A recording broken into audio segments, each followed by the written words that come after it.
Yes. And do you recall telling them that the autopsy revealed no physical evidence that Mr. Floyd died of asphyxiation? I don't know what my specific language is, but yes, that is what I conveyed to them, was the lack of anatomical findings that would support that conclusion. All right. And you told them that you had avoided watching the videos at that point, right? Until after I'd performed the autopsy, yes. All right. Do you recall telling them certain factors that you thought contributed to the death? Your Honor, object on the grounds of hearsay and cumulative. Members of the jury, you should consider any statements made outside of court as possible impeachment of the witness's testimony and not for what is actually being asserted. Mr. Nelson, you may ask that question. Thank you. Do you recall telling the Hennepin County Attorney's Office on May 26, after you conducted your autopsy, what you thought the contributing factors were to his death? I don't recall the specifics of that conversation. As far as I know, the only narrative record of that conversation would be what they wrote down. I would be shocked if I did not tell them about Mr. Floyd's heart condition, because obviously I knew that the moment the autopsy was done.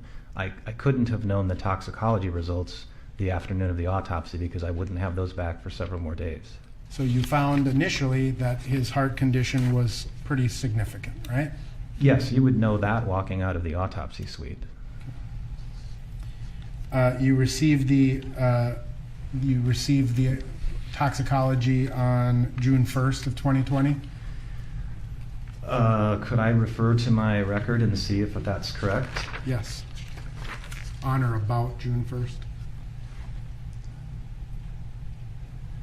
That is correct. And I'm going off the toxicology report itself. It appears that it was issued on the morning of June 1st at 7:04. Okay. Do you recall having a conversation with Hennepin County prosecutors about the significance of the toxicology findings?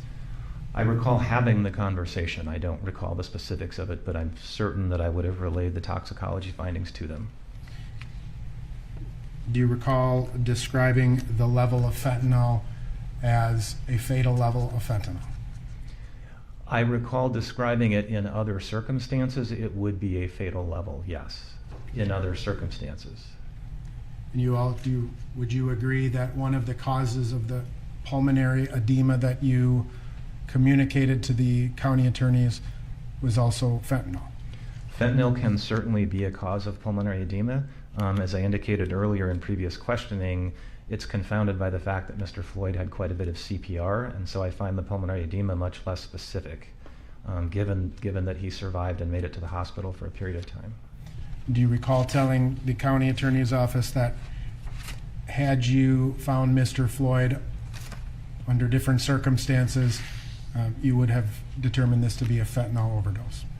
So I don't recall specifically what I told the county attorney, but it almost certainly went something like this. Had Mr. Floyd been home alone in his locked residence with no evidence of trauma, and the only autopsy finding was that fentanyl level, then yes, I would certify his death as due to fentanyl toxicity. Again, interpretation of drug concentrations is very context dependent.